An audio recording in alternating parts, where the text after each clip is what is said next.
John Basilone was not born into greatness. He was a quiet kid from New Jersey, the son of Italian immigrants, who grew up with big dreams and a strong sense of duty. When the United States entered World War II, he didn't wait to be drafted.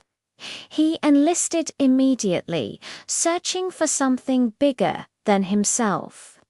But what he would become, no one could have imagined. And what happened during one night on Guadalcanal is something you won't believe. Basilone trained as a machine gunner in the Marine Corps, a role that required strength, precision, and nerves of steel. But he didn't stand out at first. He was just another Marine trying to prove himself. Yet deep inside, Basilone had something different. Something rare, an instinct for survival and an unshakable determination to protect the men beside him. And that instinct would soon be put to the ultimate test. What he did next is still studied by Marines today. On Guadalcanal, everything changed. Basilone's unit was attacked by hundreds of Japanese soldiers in the middle of the night. The jungle exploded with gunfire, screams, and chaos.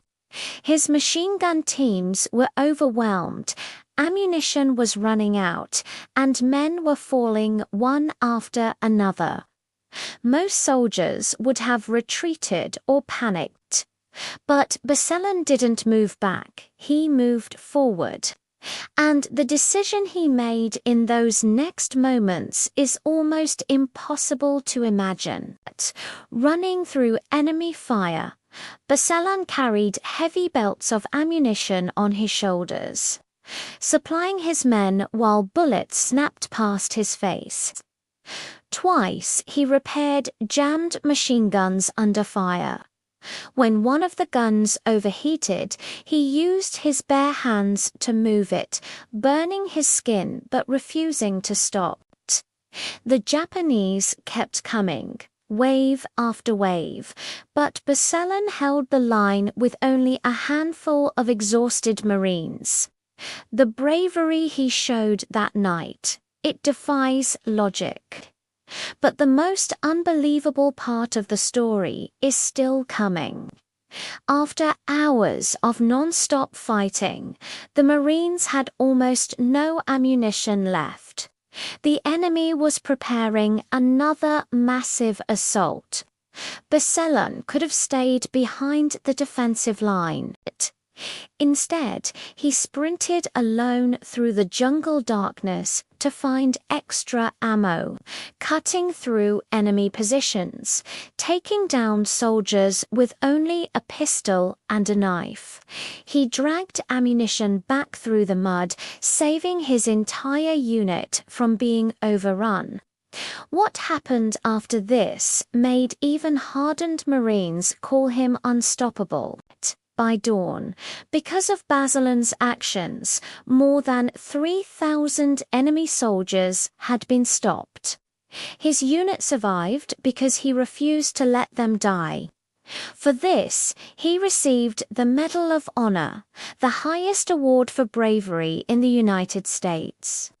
But here's the twist: he could have stayed home after that.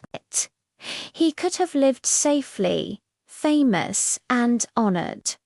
Instead, he chose to go back into combat, and the reason why will make you see him differently.